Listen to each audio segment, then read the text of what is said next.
Yeah, obviously, at this point, there's not a whole lot I remember about the Pikeville game, other than it's good to be 1-0.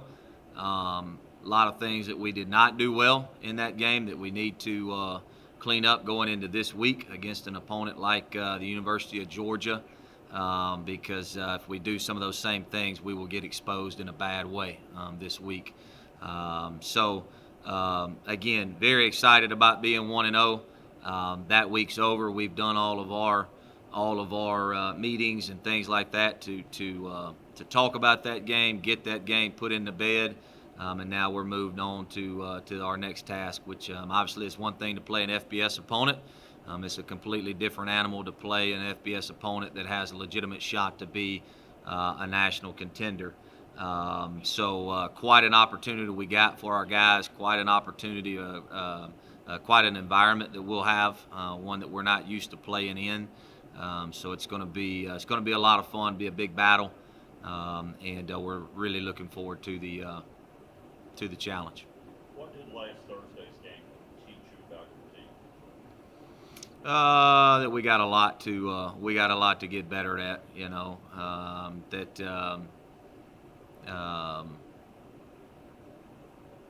Oh shoot, man! There's a laundry list. I mean, I went through half of a notebook after Thursday's game, just looking at some of the unsportsmanlike penalties, some of the things that happened after the unsportsmanlike penalties, our special teams, what we call racer ball teams. Some of the things that we did not do, some of the techniques that we did not trust on those teams, and kind of did our own thing, whether it's in coverage, whether it's in protection. It taught me an awful lot. Like I said, I had a notebook full of things that we had to go over, and it's very important that that you do that, and you kind of keep the thing. Obviously, I'm very excited that we won and won in the way that we won, being 59-20. However, it's not as good as you think, and it's never as bad as you think. And when I turned the tape on, obviously it was not as good as I thought. We did not play as good as I thought we played in a lot of different areas. So a lot of things to clean up for us. A lot of Murray State issues before we ever get to tackling UGA issues. As far as their defense, what will you have to do to have success against them?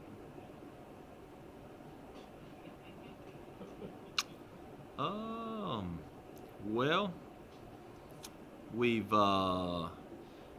thought about trying to put some bad food in their pregame. No, I'm teasing. We've got to execute. We've got to go out there. Here was my message to the team. Okay, is in every fight, if you look at a boxing match, right? The winner of that boxing match is always bloody. He's always got cuts on his face just as much. He looks like you really can't tell if he was the winner or the loser until you see the other guy. So we've got to go into it understanding we're going to be put into some uncomfortable situations. There's going to be a lot of times where we're going to feel like we just stuck our head into a hornet's nest and things are moving very, very fast.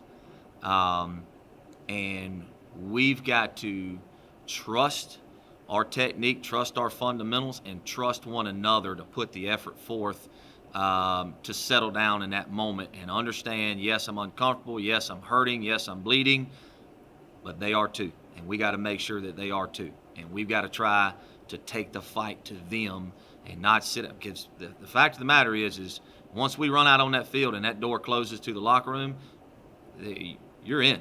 You're in the ring for 30 game minutes until you get back at halftime. You're there. There ain't no turning back. So we're not going to back down.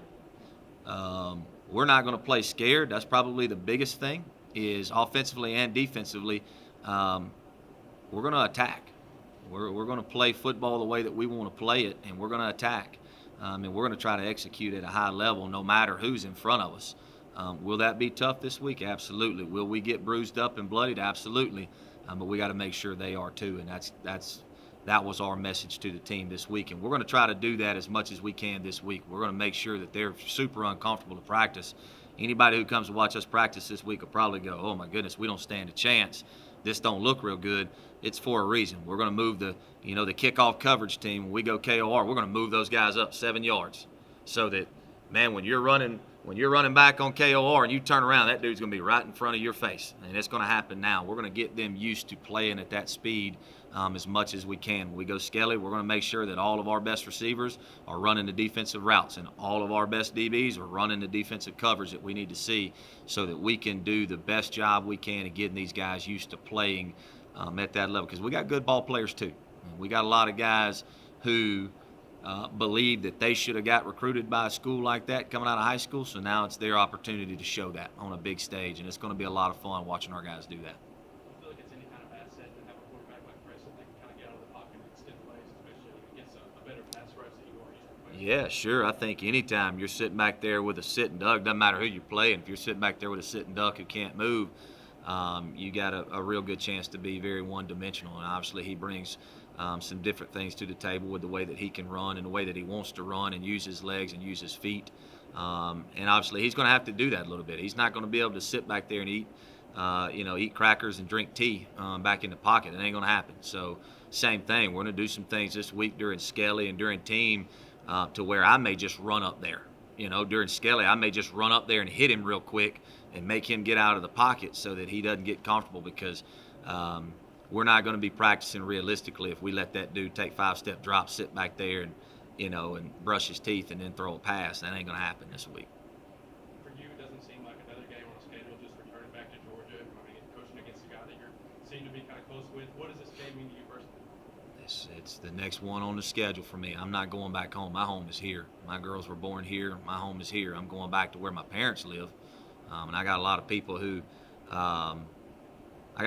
don't know me very well anymore, but all of a sudden I'm their best friend again because they need 12 tickets to the Georgia game and all that kind of stuff. So I've had to deal with my brother. My brother is a graduate from UGA, and he wanted some tickets to the game, and I told him it depends on what T-shirt he's wearing at the game. Other than that, it's the next one we got, and it's a heck of an opportunity for us, and it's another chance for us. It's an ESPN2 game. It's a chance for us to put that logo out there publicly in front of a big crowd, it's good. I'll be able to shake Coach Smart's hand because I haven't seen him in a long time, and obviously, the fact of the matter is I probably owe him all this that's happened to me. I probably owe a lot of it to him because he was the one that got me down to Valdosta many years ago when I was in high school.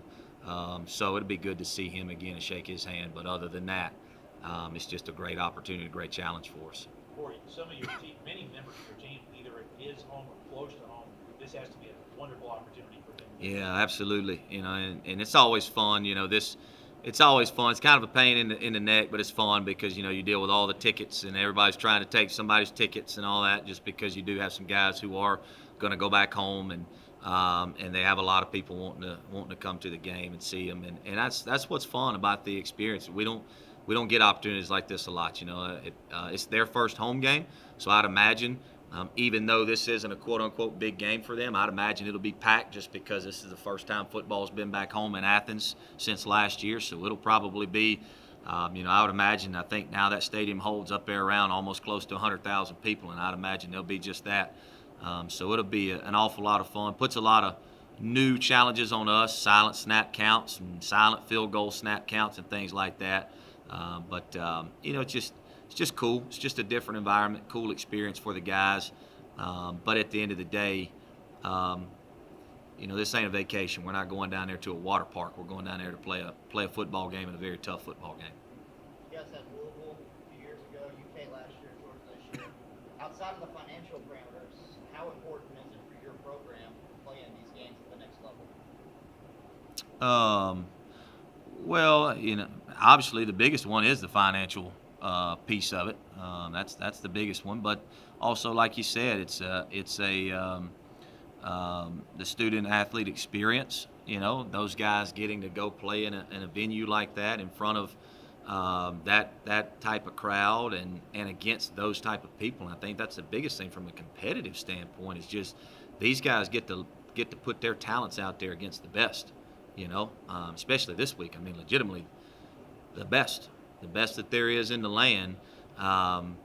It's cool to see once you come in on Sunday. It's cool to see how many of your guys had success and how many clips you can pull up there in that team meeting room and go, hey, look at this guy making a play, look at the effort this dude's playing at, and all of those things. And you can build on those. You can build on those things, because they get to compare themselves to the best that do it. And there's a lot that goes into these games. The financial pieces, the competitive pieces, the experience piece. So we have a lot of fun playing these games. But at the same time, come Friday night, all that fun kind of stops, and we get ready to go to work because we have business to attend to, and we're down there for a reason. And like I said, once that door shuts, it's us and them. It's us and them. There ain't no running away for either team. And they can't hide, and we can't hide. So we're going to be there face to face, and we're extremely excited about that challenge. I know you've already touched on it a little bit, but this kind of excitement, you came from Valdosta, Kirby Smart comes from Valdosta. That's a unique tie that not many people have in college football. Is there any memory that immediately sparks from your mind during your time at Valdosta with Kirby? Yeah. So when I was a freshman, Valdosta is not a big town. So everybody hangs out at the same places. That includes coaches and players a lot of times back then. And I distinctly remember being at a bar and grill. And by this time at night, it had turned more into a bar than it was a grill. And Coach Smart and 3 other coaches were there in a booth. And I was right out of high school, so I really didn't know how this worked. I didn't know this situation, how this was, if this was cool or whatever. So I walked by, and I really didn't want to spend too much time because obviously they're coaches. I did know the golden rule. If they're there, you got to get out. There was no, hey, we were here first type deals. So I just tried to breeze on by real quickly, and I said, hey, guys, and didn't think much of it. The next day after practice, Coach Smart wanted to see me, and he grabbed me after practice, and I've never been so sick after running and rolling and all that. And it wasn't because I saw him at the same bar and grill. It was because when I passed by, all I said was, hey, guys, and I did not address them as coach or Coach Smart or Coach whoever else was there. And I tried like crazy to defend myself and say, Coach, I'll be honest with you, I didn't know how to react in that situation. Never been put in that situation, but he wasn't hearing it. So that was one memory. And then the other memory was just what got me into coaching. Those guys were all young. Chris Hatcher, the head coach at the time, I think he got the job when he was 26 years old. I think that they would tell you too, if you asked them, they didn't know what they were doing. They were young and dumb, and they really didn't know what they were doing, and we didn't care. We just had a lot of fun playing football, and every day was just a massacre. I mean, every day was just the most fun practice. That was my Valdosta education coming out right there. It was the most fun practice ever because we just went after it, and those guys didn't care. They just coached ball, and they had a lot of fun doing it. And ultimately, it's what got me into this job because I went into school wanting to be a business major, wanted to be a banker and all of that kind of stuff. And I started seeing how much fun those guys were having coaching, and that was a turning point in my life, watching those guys coach and have a blast. And I said, man, I got to do this. I need to get on this, and change my major. And like I said, the rest is history. Coach, since this is such a big time opponent and a big time opportunity, are you making any changes in the way that the team's going to prepare this week? No, sir, not at all. We'll never change our preparations other than trying to simulate the speed of the game as much as we can. Whether that means, even if that means receivers, you get up 2 yards past the line of scrimmage to run your route. Like I said, kickoff, hey, y'all scoot up 5 yards, 6 yards, 7 yards for the kickoff return. Things like that, you know what I mean? That it's not necessarily changing your preparation. It's just changing the strain, so to speak, on a Tuesday practice, on a Wednesday practice. But we've got the same schedule every week. That's a big deal now is time management. Ours is simple. Every Sunday, we copy and paste the same schedule every Sunday to our administration for our time management because the guys are going to do the same thing each and every week.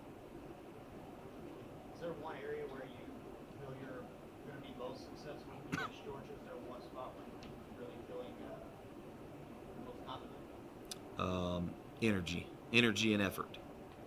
Energy, and I mean that in all seriousness. We're going to go down there and we're going to play hard. We're going to play hard. We're going to be the harder playing team that day. Okay, and we're going to do everything as good as we can do it.